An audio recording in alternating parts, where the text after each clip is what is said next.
My pleasure to introduce our speaker this evening. Lyanda Lynn Haupt is an eco-philosopher, a naturalist, and the author of several books, including The Urban Bestiary, Crow Planet, Pilgrim on the Great Bird Continent, and Rare Encounters with Ordinary Birds.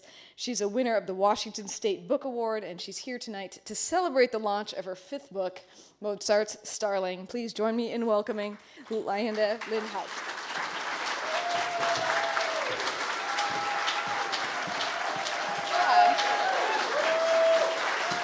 Beautiful people that I can barely see in this light, but hi, thank you, yes, for coming out into this stormy night. I actually saw one weather report that said, don't go out if you don't have to. And I thought, yeah, that's just what I want to hear on the night of my book launch. Go out, yes. Thank you so much. Thank you, Town Hall, for hosting. Thank you, Katie, Ashley, Allison, Lee, Eric, for pulling everything together. And because it's book launch night, I want to thank, I get some extra thank yous, right?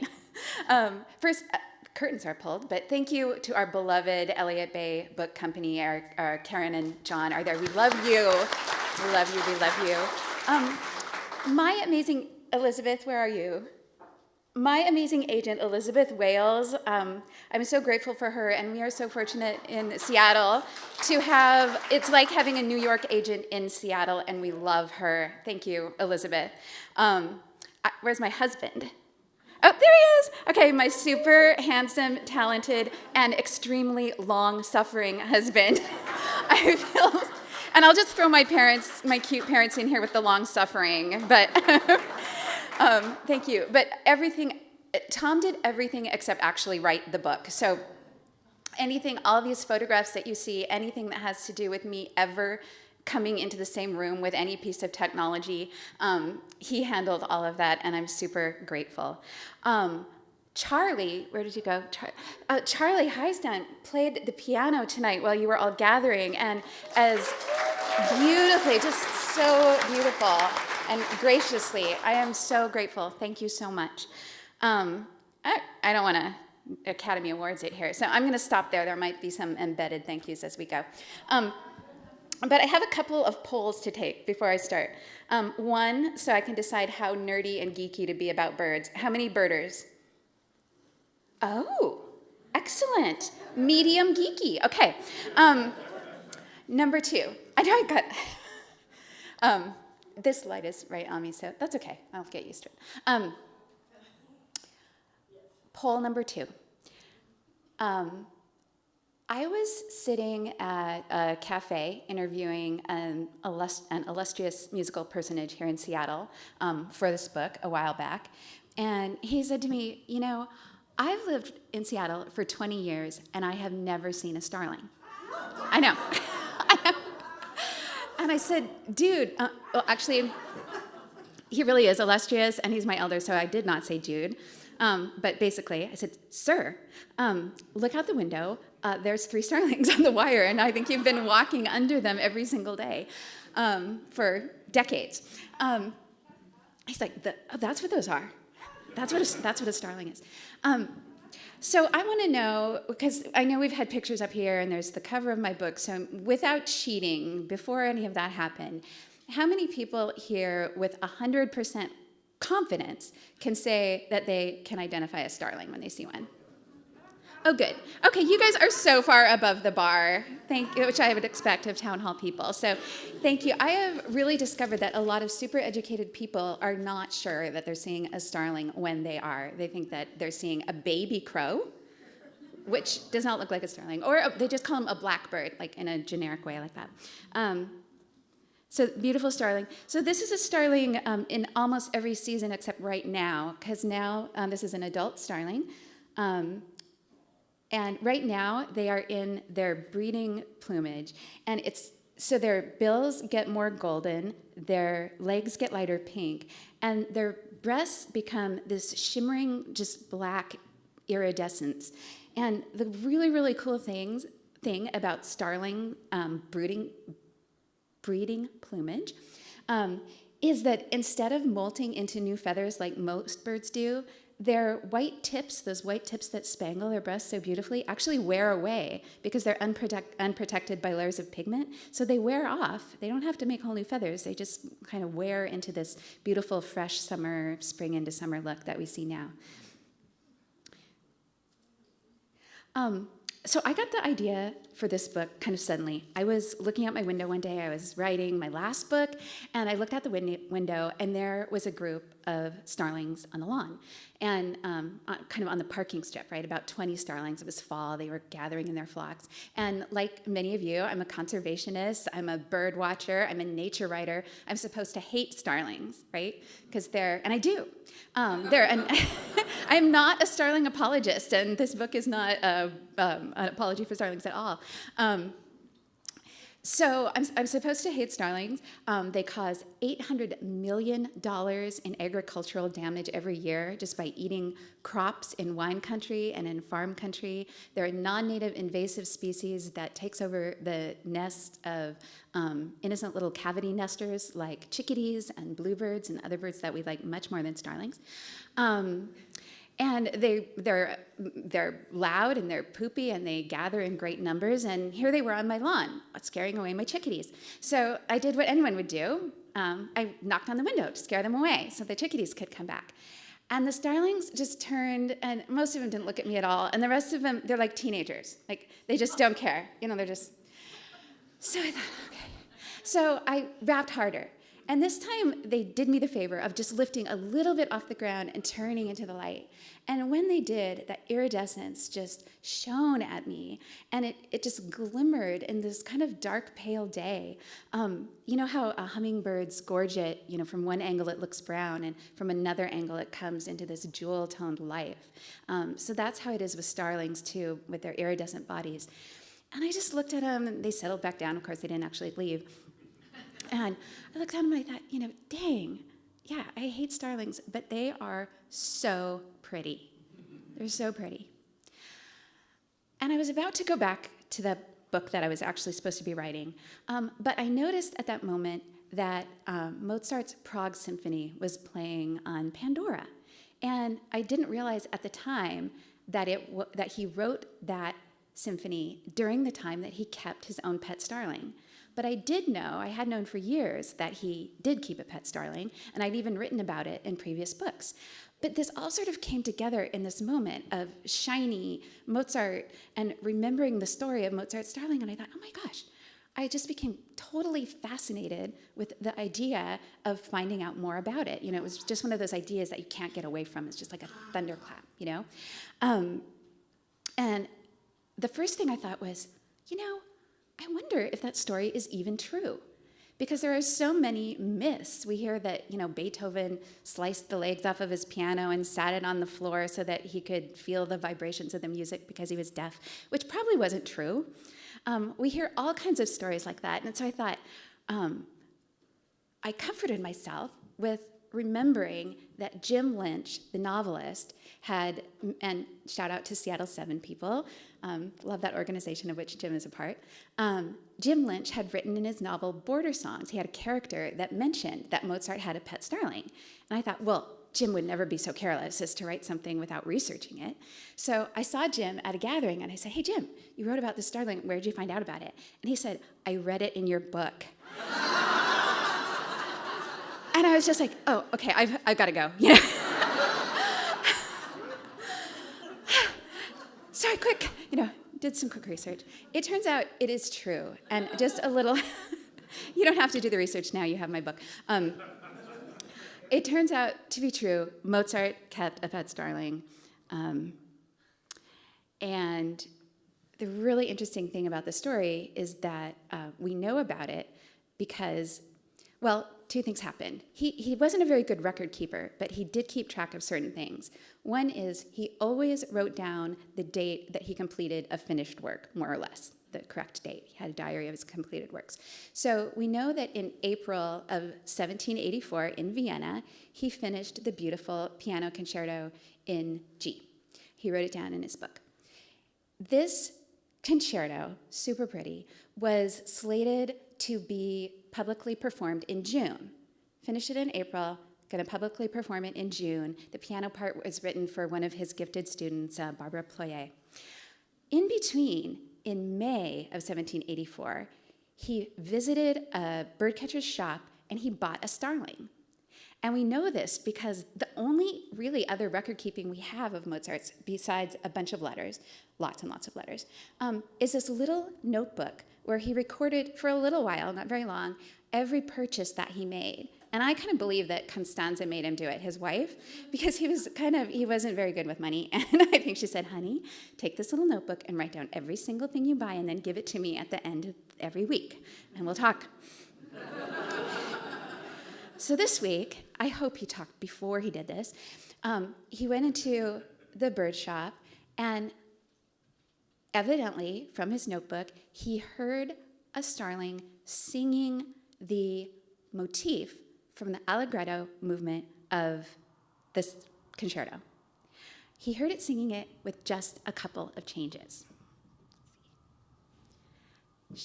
Rob Duisberg, Dr. Robert Duisberg, thank you so much for making this beautiful musical file for us. So in Mozart's notebook, he recorded the motif the way that he wrote it, and then he recorded it the way the starling sang it. And what you can see is the starling added, if you're musical people, great, and if you're not, don't worry about it, that fermata, that little circle with the dot. So it added this long pause, and then it sharped the G's, which is going to sound terrible, as you see, but it's just the sort of thing a starling would do. So let's listen. And I think this is going to work.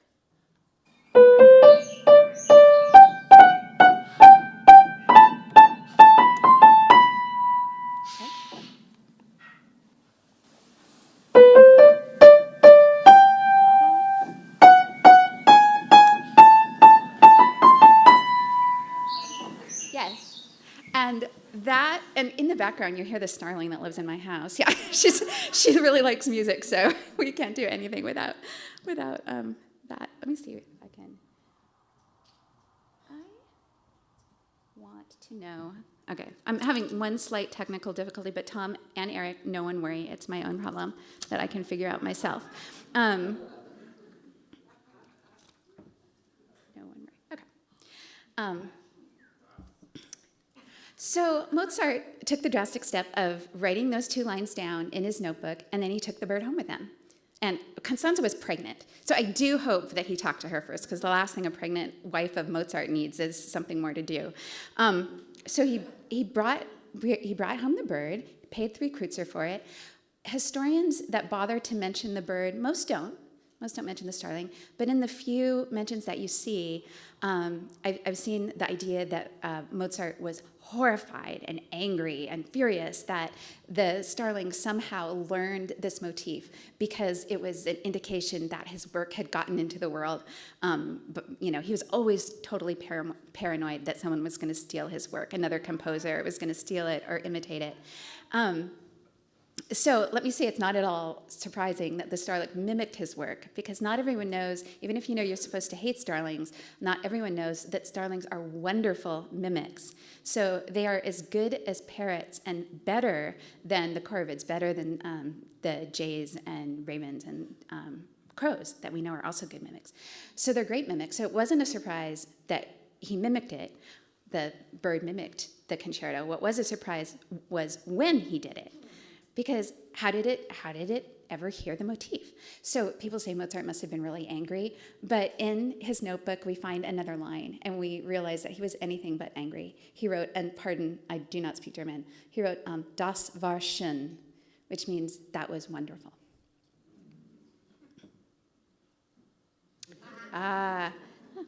Let's take it back. I can't see, Tom, what I can't see is the side thing where I can see the slides ahead of. Is there? Never mind. I told you not to write that, so don't worry about it. I told you long suffering, right? You see what he has to deal with all the time. Anyway, so I was thinking about that. I was thinking about that musical ornithological mystery, and I thought it was wonderful. And so I started researching everything I could about Mozart, reading all of the scientific articles and journals about starlings, putting on my binoculars and going out into the urban wilderness to study the wild starlings that were in our neighborhood. And I went to Vienna and walked through, I did everything I could. I went to Vienna, walked through Mozart's home in which he lived with the starlings so that I could kind of imagine how they might have interacted. And even though I did all of these things, I felt like there was a huge part of how they interacted that was left to my imagination, which was, what is it like to have a starling live in your house? And so that's when we get to, yes. I decided we needed a starling. And I want to say first a couple things. Do not try this at home. And let me say one other caveat here. It is completely illegal to disturb the nest, eggs, or nestlings of any bird in North America, almost. Starlings, being a non-native invasive, are an exception legally, and we are actually encouraged by wildlife experts to remove their nests and eggs from our households or places of business. I personally, for humane reasons, do not feel that it's appropriate to remove nests after the nestlings have been born, but I did find out that at a local park, this was going to happen. There was going to be a nest removal, and because I was watching all of the starlings in the world, in my world in Seattle, West Seattle, I knew that they had hatched because I could hear them churring way back in the roof edge of this bathroom. So I thought to myself and said to my poor long-suffering husband, honey, we are going to get us one of those starlings. And so we did. And Tom almost broke his arm, and he wouldn't talk to me for a long time, but we did emerge with a baby starling that was so sickly. It was wheezing, it had mites all over it, it wouldn't eat, it was just, I thought it was gonna die. And I stayed up all night crying and having nightmares about what a terrible idea this was and hovering awake over this baby bird. But I kept working on it. I kept picking and squishing mites, ectoparasites. I kept facing this mouth and feeding it every 20 minutes as a baby bird needs from dawn to dark for weeks. It was worse than having a newborn. And I couldn't leave the house because they also need to be 85 degrees.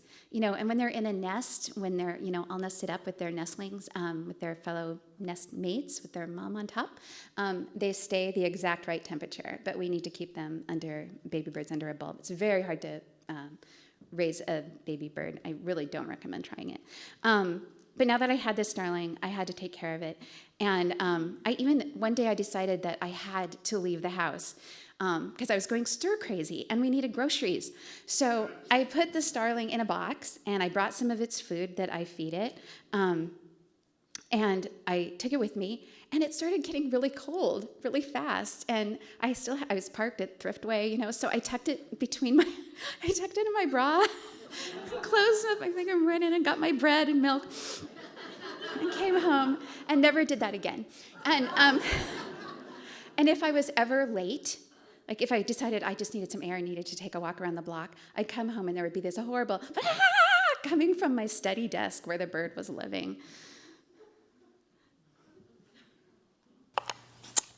Here, baby.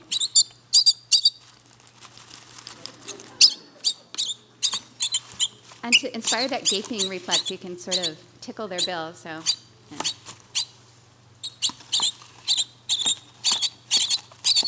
Want some more? Come on.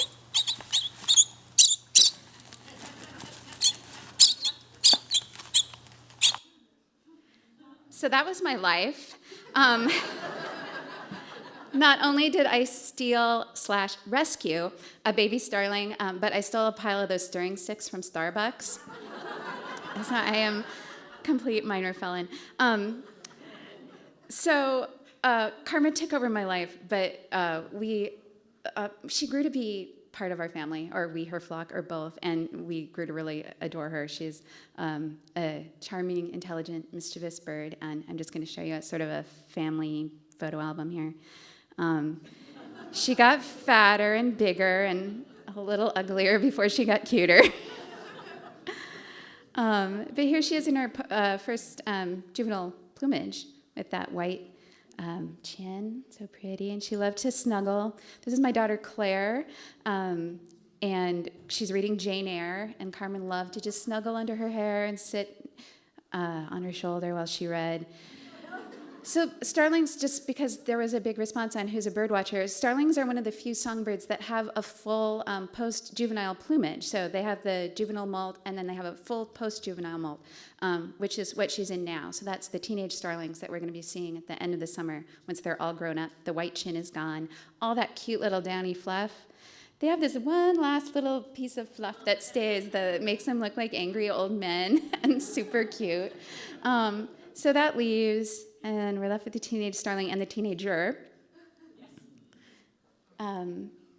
She accompanied me while I wrote this book. She oversaw the writing of the entire process, and that means that the book took twice as long as it would have without a starling, because she, for one thing, you see that my water glass is empty. That's because if it weren't, she would be trying to drink it or knock it down or take a bath in it.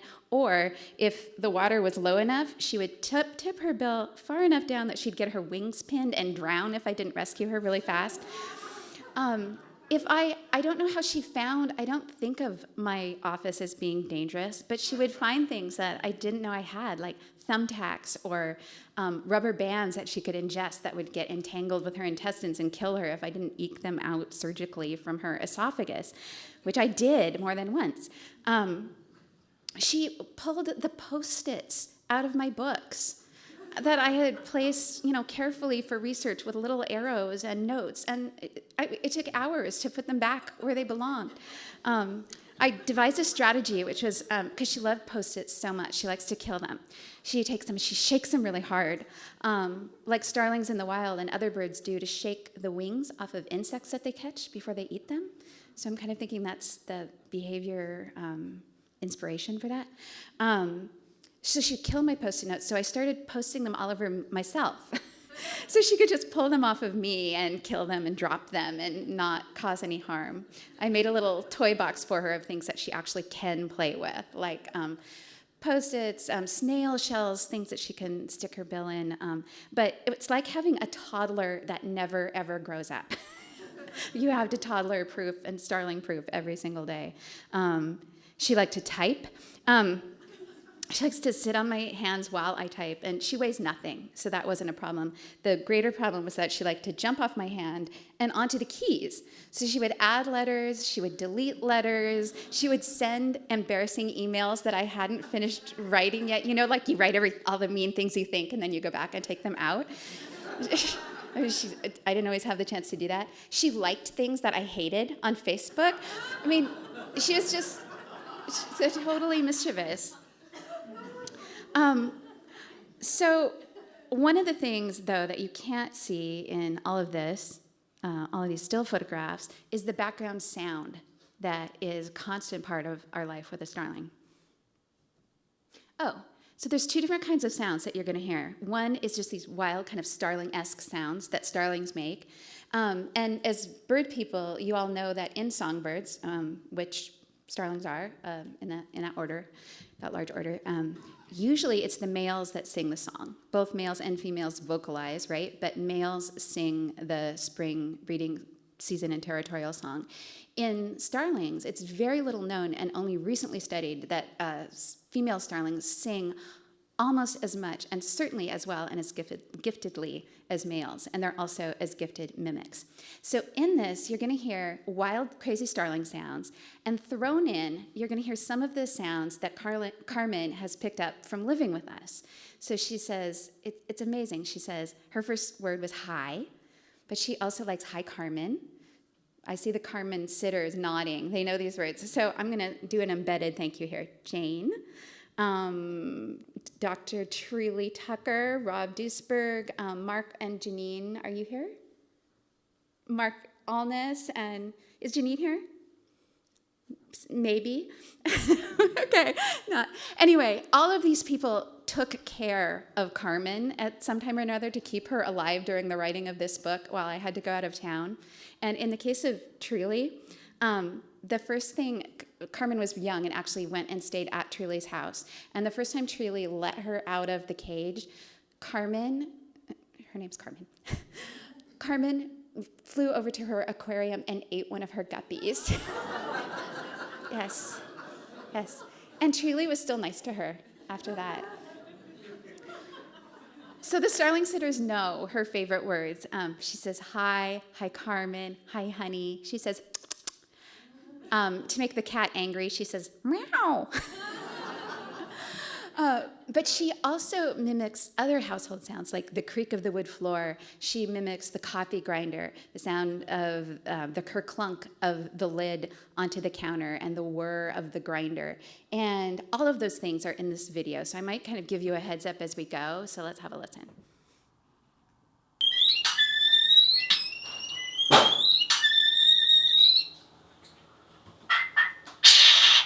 Coffee grinder.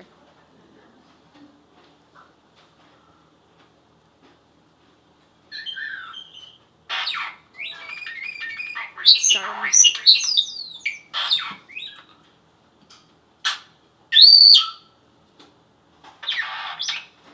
Creaky floor.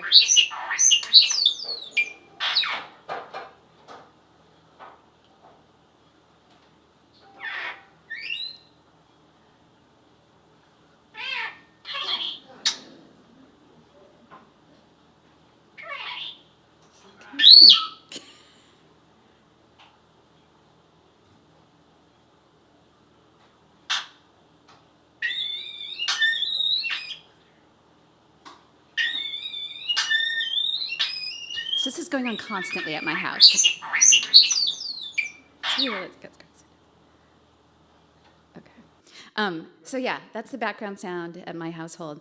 But one of the things, even though all the mimicking was really fun and it was exciting when she started to do it, one of the things that I felt really dumb about, and which took us way too long to realize, is that she doesn't just mimic randomly. She mimics 3 different ways. One is she embeds mimicry in her crazy wild songs like that. Secondly is she seems to do it kind of randomly. Like you'll be in the living room and you'll hear her say from the next room, come here, honey. So I don't know if it's random or she wants me to come here, or we'll just be hanging out and we'll hear meow.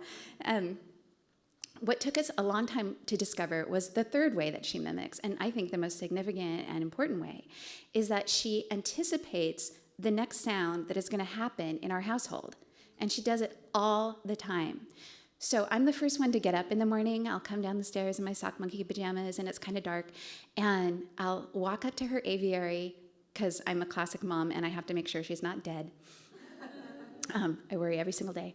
I walk up to her aviary, and she hops up to the front, and she says, hi, Carmen, which is the thing I usually say to her, hi, Carmen. And then the cat, our fat cat, Delilah, who knows that it's almost time to be fed, comes down, and Carmen says, meow. Yes. And because I'm, like all of you, a Seattle coffee snob, I go to grind the beans fresh from my French press in the morning. And as I walk over and I pick up the jar, that's when she makes the kerclunk of the jar sound and the whir of the grinder. And when I open the microwave door, this is what happens. So you can listen for the sound of me opening the door in the background.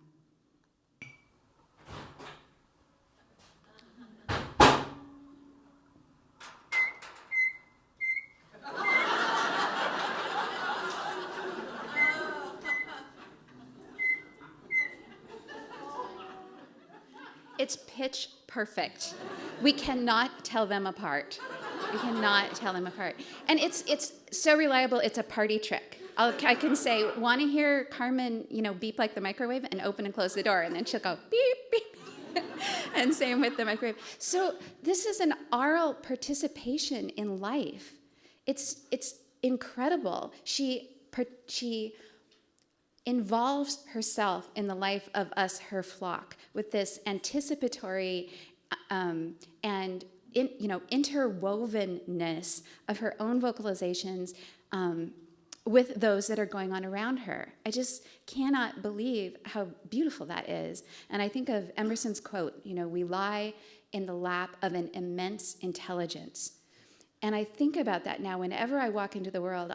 All the starlings are, it's not just Carmen doing this, all the starlings are having this participatory connection with the world around them. And it's going on all the time. And with all of the other animal intelligences and plant intelligences, as we're learning through the new books on trees, there's this consciousness enfolding us.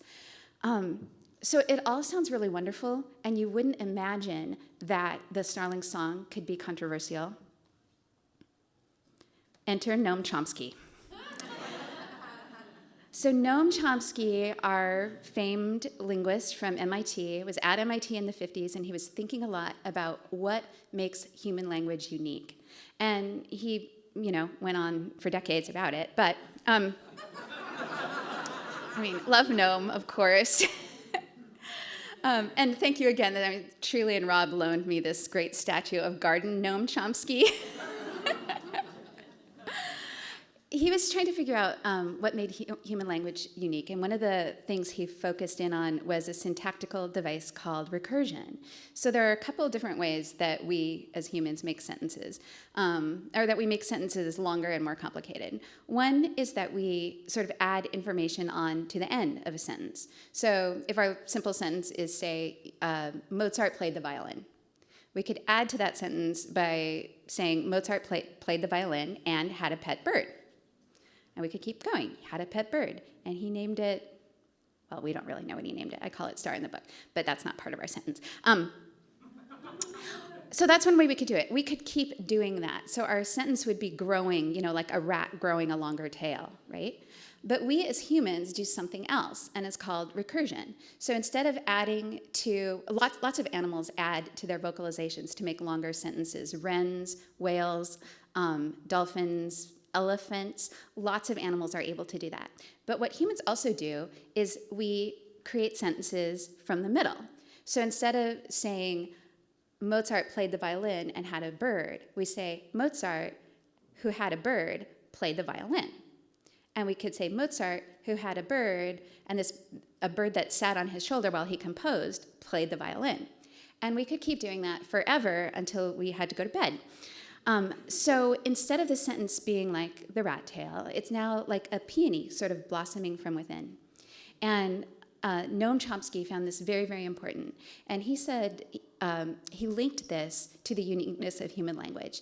And he said that not only do all human languages use recursion, but that only human languages use recursion.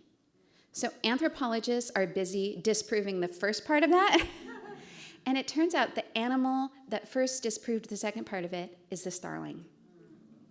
So a few years ago, a man named Tim Gettner, a neuropsychologist at San Diego, did some studies, and he found out that the starlings that he worked with could recognize the difference between a sentence, a sound pattern that didn't use recursion and one that did embed sounds within it recursively.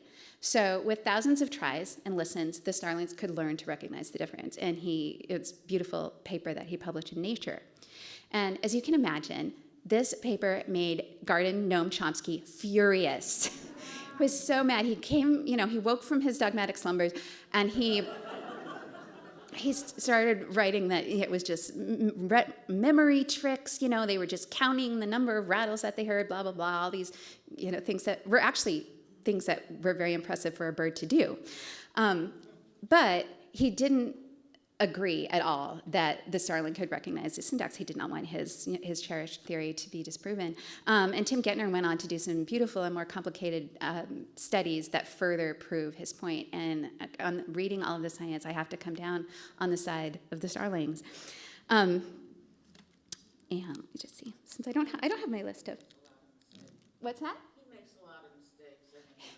He makes a lot of mistakes anyhow. Yeah, it's true. I have to say one thing. When I brought this garden gnome into the house, Carmen is really curious about everything. I was saying we have to watch her all the time, but she was afraid of the statue for days. And I wanted this photo so bad because I wanted to send it to Noam Chomsky, and so that he would write back and say, "Oh, that's right. By the way, I hate starlings, and you're still wrong." But she wouldn't go near him. So I had to put her favorite snack at the time, which was peanut butter mixed with arugula on the toes of his little boots, which you can't see. He's got really good boots. And that finally made her go over and start sort of investigating his glasses and things like that. So linguistics is one of the many paths that I took in researching this book. And another one is music. So another neurophysicist, so it's not really make fun of scientist night, but another very well-known neurophysicist said that only humans have the capacity to engage with music. So, yeah, boo. So I read that aloud at the dinner table one night, and my family just totally cracked up because we live with this bird. And the thing about Carmen is that you heard she does like to make sounds a lot while she's just sitting there by herself. But the thing that makes her come to life, I mean, literally leap to life like an opera hero, is when we put on music that she likes. And Diana, do you want to tell us who we're going to hear right now? It's Carmen's, yeah, thank you.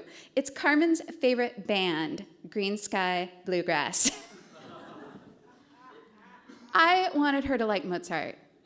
One of my plans was that I was going to teach her that motif, and it was going to be so great. She was going to sing it, and we were going to be on TV, and, Geraldo would come, and is he even still out there? But whenever I play, it's the weirdest thing, because she really likes music, but when I play Mozart, she just kind of goes, fluffs her feathers. She'll give me a little whistle or something, but she doesn't really care. If I play Bach, she sings along. She's super excited. Dvorak, yes. Mozart, not so much. But she has a favorite band. So her favorite things are Bach and bluegrass, and her favorite band is Green Sky Bluegrass.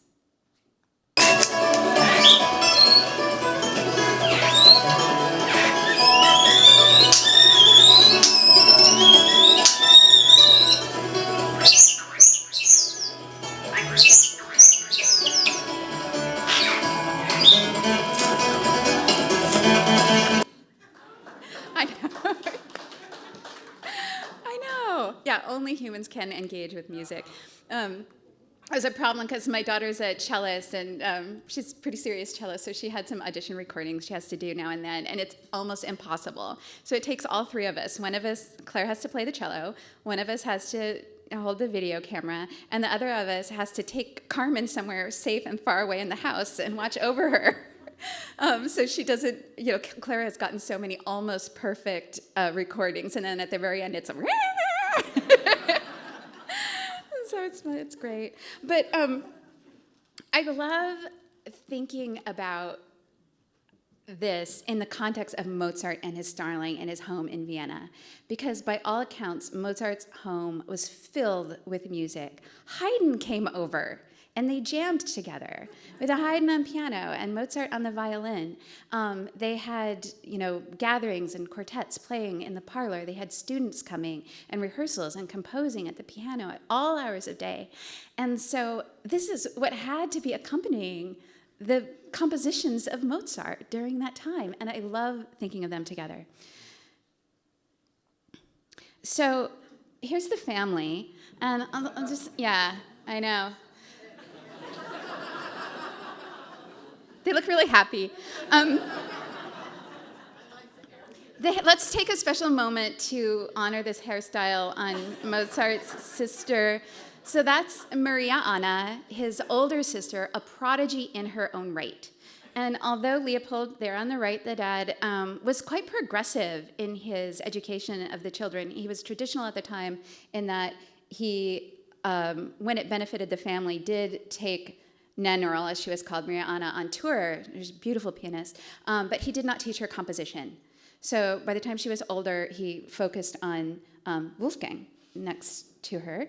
And that's him at age about 22, just a couple years before he got the Starling. When he was 21, he left with that lady in the oval frame. That's Anna Maria. That's his wife? No, that's his mother. So Constanza, this portrait doesn't include Constanza. It's just before they were married. So that is Anna Maria. They only had two names for women. This is Maria Anna and Anna Maria. His cousin, his first lover, was named Maria Anna. But this is really sad. The year before this portrait was commissioned, Mozart and his mother went on a journey together for Mozart to go out and compose and try to get gigs and hopefully a court appointment. Leopold had been accompanying them most of the time, but his manager, his boss, the Archbishop of Salzburg, said, finally, you have to stay home and work. He was the concertmaster for the cathedral. So he made him stay home and work, and Wolfgang and Anna Maria went off to Mannheim and then Paris.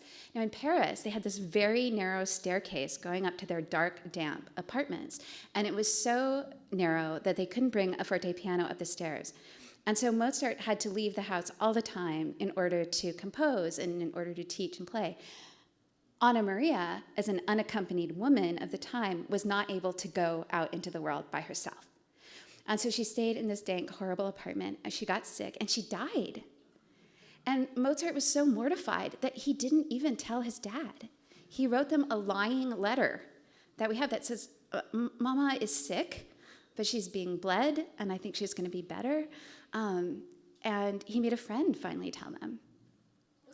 I know. So it was really sad. So this was a guilt and a sorrow that Mozart carried forever. And I don't see this very often mentioned in his biographies, but when I read his letters, I see that he was very watchful over, in a different way than Leopold was sort of officious and sort of just like to micromanage everything. But whenever Mozart was separated from the wife of my heart, as he called Constanza, he was really paranoid that something was going to happen to her. And he wrote to her all the time about being careful. And I think it comes from this time in Paris with his mother. So about 3 years after Mozart got the Starling, his father, Leopold, died. And Leopold lived in Salzburg. Mozart and Constanza and the two children that they had at the time lived in Vienna, which was almost 250 miles of bad road by carriage. So in the biographies, you'll read all the time about how Mozart boycotted the funeral of his, authoritarian father, and that it was sort of an act of rebellion. But the truth is that Constanza had a septic leg. They had two little kids. They were broke. And if he went to Salzburg for the memorial, he would have to invest in all of the memorial accoutrements. And so it's not that he didn't want to go. It's just that he could not go, in my opinion. 2 months later, the Starling died. And for that Starling, he held a formal funeral in his yard. So he had his friends come, he had them wear velvet capes, he had people play instruments, and he wrote an elegy, a little poem for his dead Starling. So when biographers mention this, they say a couple of different things about it. One is that this was just a joke.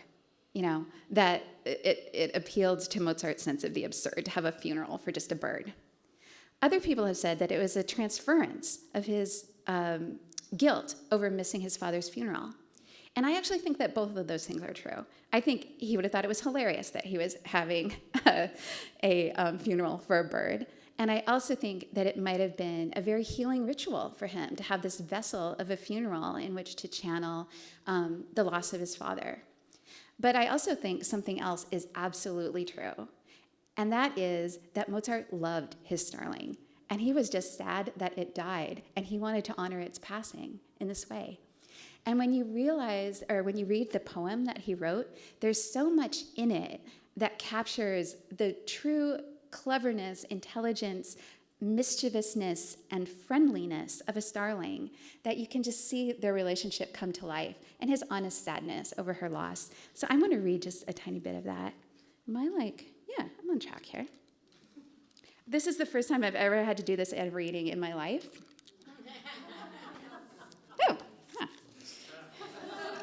Can read it. A little fool lies here whom I held dear, a Starling in the prime of his brief time, whose doom it was to drain death's bitter pain. Thinking of this, my heart is riven apart. O reader, shed a tear, you also hear. He was not naughty, quite, but gay and bright. I love that because that's how I think of Carmen. She's not naughty, quite. That he is now on high and from the sky praises me without pay in his friendly way, yet unaware that death has choked his breath, and thoughtless of the one whose rhyme is thus well done. Beautiful. It's very sweet, right? Very sweet.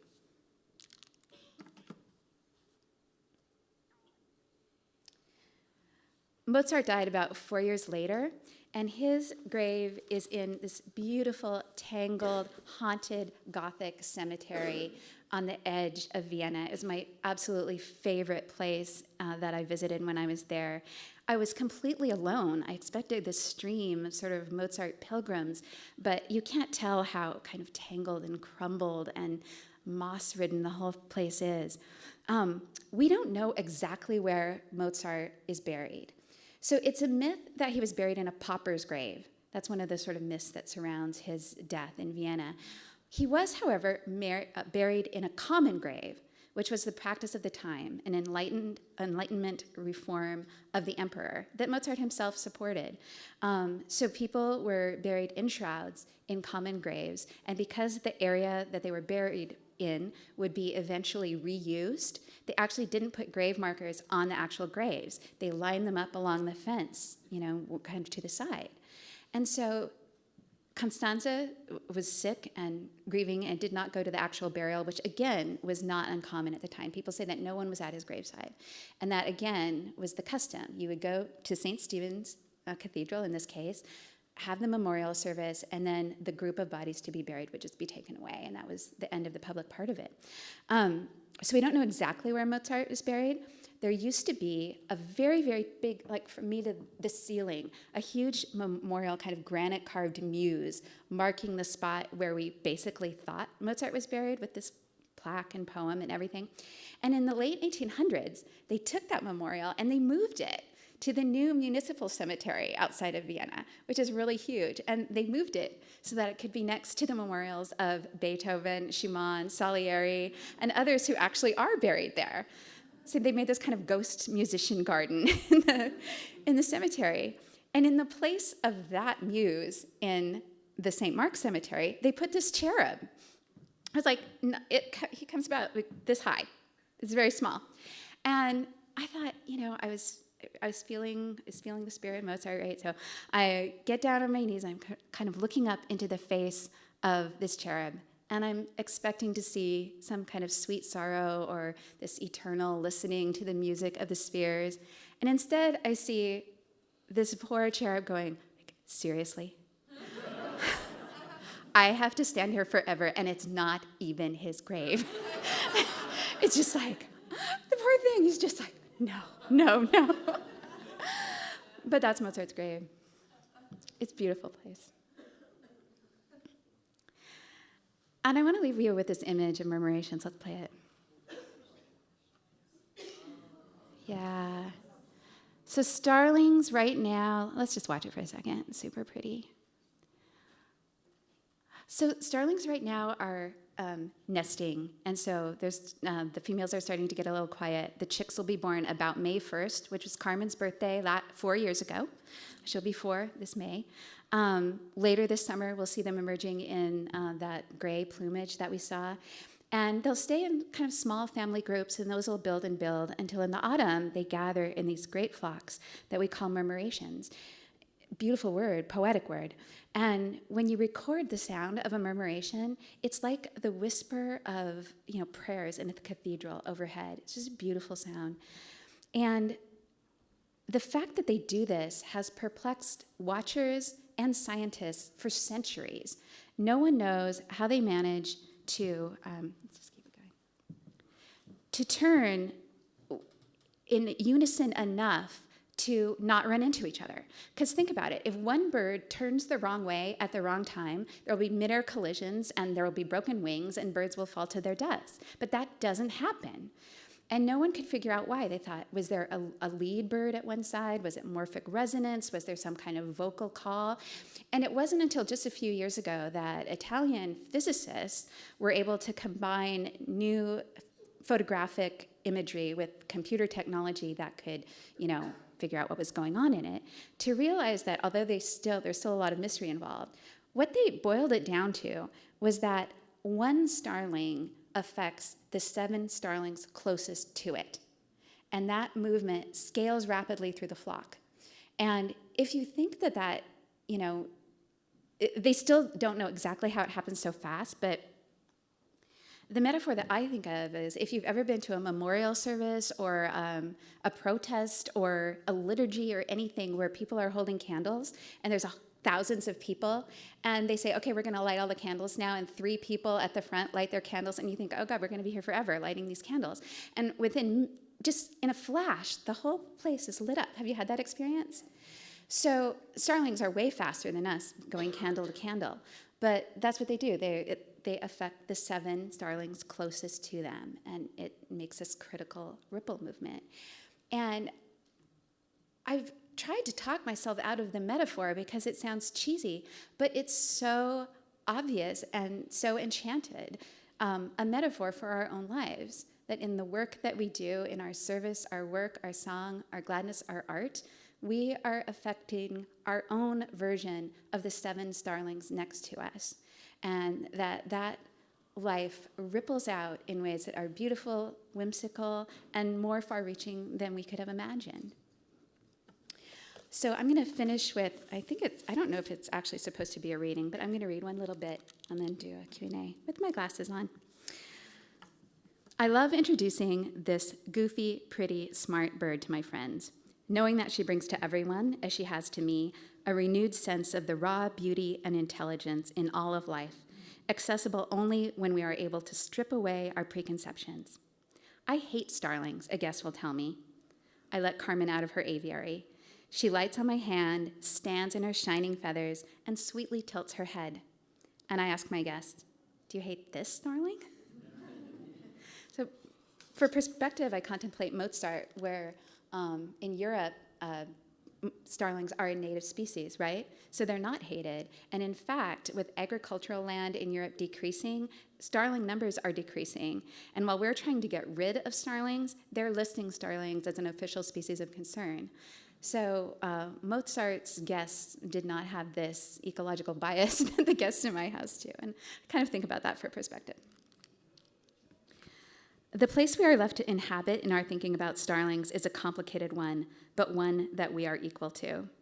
Carmen and her kin invite us to experience the poetic dissonance and multi-layered understanding that is one of the hallmarks of our creative human intelligence.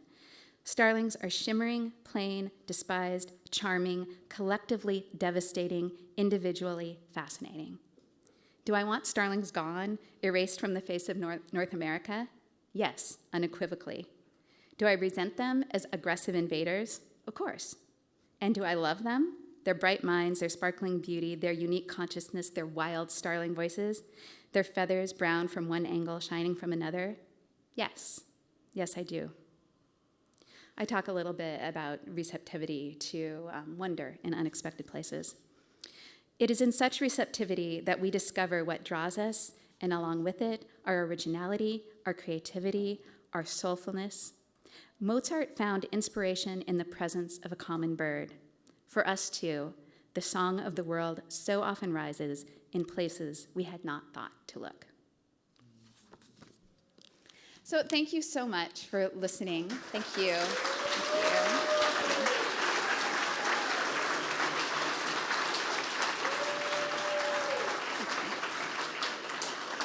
And I know Lee wants to say something about Q&A.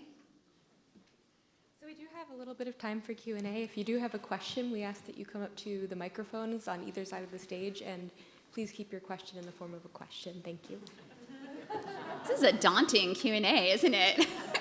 But please, be free. And I'm going to say one thing, in case everyone's free to leave, whenever you want to. But this is my favorite sentence in the English language. There is cake. There's cake after my husband, Tom, will be serving it. And they're keeping the wine and coffee bar open, as I understand, so there's sipping as well. So yes, that's after the Q&A. All right, questions? I'll come up. Thank you. I'll be fast. How did Carmen get her name? Oh, well, that's a great question. How did Carmen get her name? I guess with the microphone, I don't have to repeat the question. We did not call Carmen, we did not use a pronoun for her when she was very young. It's hard to sex baby starlings. It's even hard for most people to sex adult starlings. So male starlings look a lot like Carmen, just with floofier feathers hanging down, male starlings.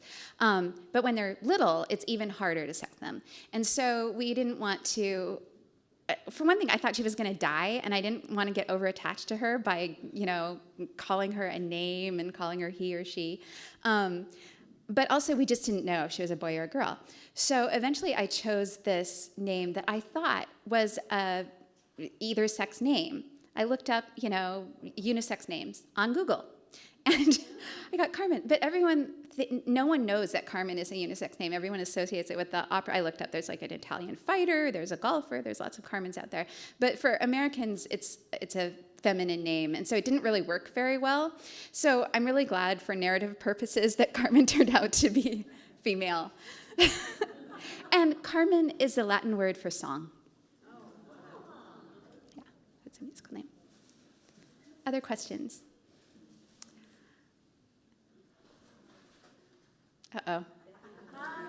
This is my cute dad. This isn't really a question. It's just, you know how afraid your mom is of the freeway? Yes? So we left today about 2 o'clock from Lacey. When she gets in the car, I put a glass of wine there to calm her down on the way. I heard Carmen likes wine. Is that true? Wine is Carmen's favorite thing in the whole world. And it's another confession, besides putting a bird in my bra tonight, that the first vocalization that Carmen learned, other than hi and hi Carmen, was the sound of the pop of the wine cork. And now, you know how I said that she anticipates sounds? When she hears the tinkle of the wine bottle when I'm pulling it out of the refrigerator, she totally outs me and goes, so, she loves wine, and I use this against her because she's very contrary and doesn't want to do ever what I want her to do. She's out all the time, by the way.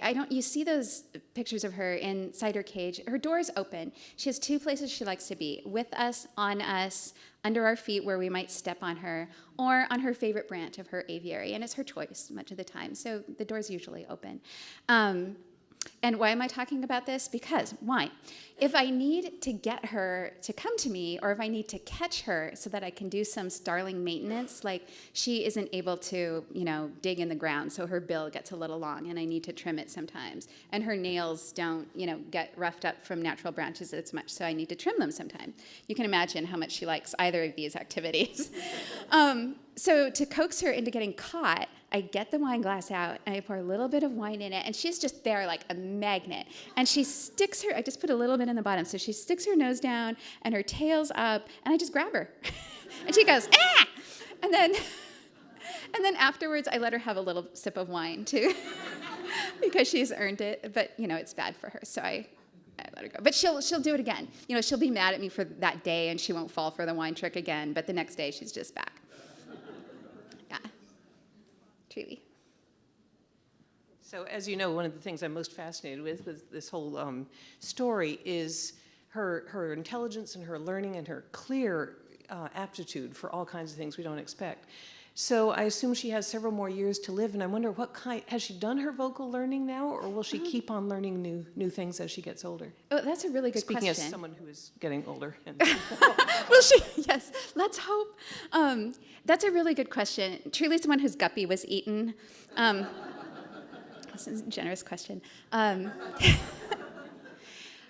Starlings are very unique among songbirds. Most songbirds learn their vocalization common to their species in their first year of life, before they're ready for their first year of breeding, and that's it. They stop learning. They've learned their species vocalizations, and they're done.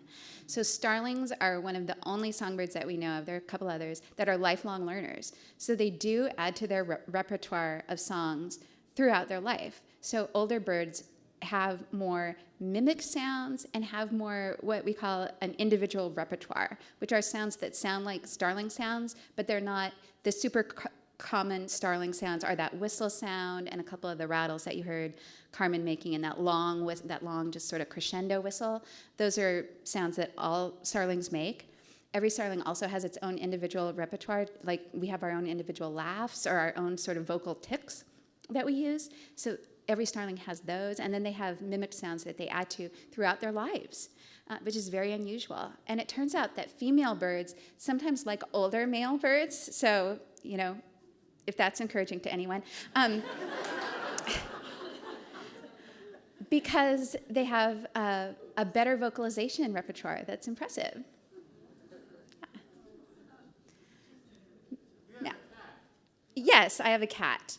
How do you still have a bird? So the cat and the bird are not allowed in the same place at the same time anymore. A long time ago, I told Delilah, the tuxedo cat, that if she harmed or killed or ate Carmen, I would make her into a muff or some nice little slippers.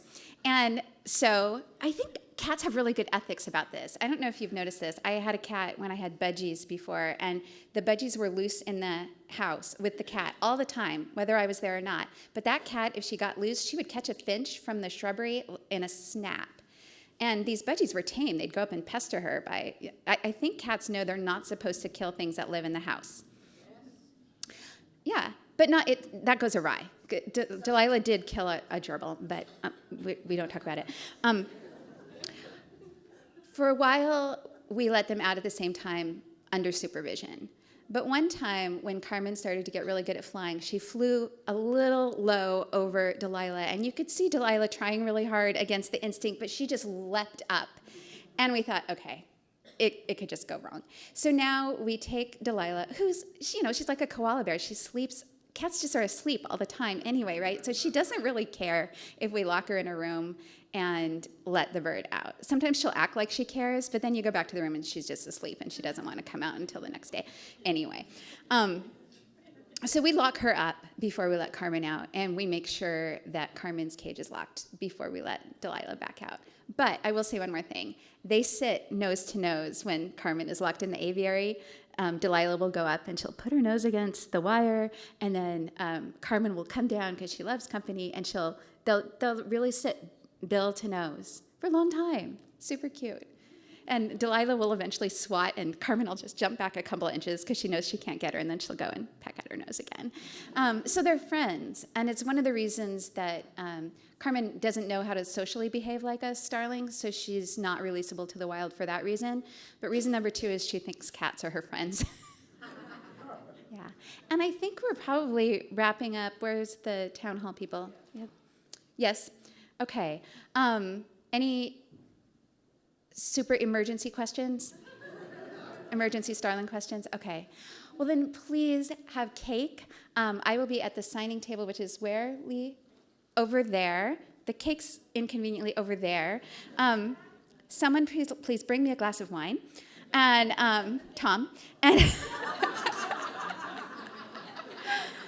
and I will see you there. And I thank you so much. You're lovely. Thank you. Thank you.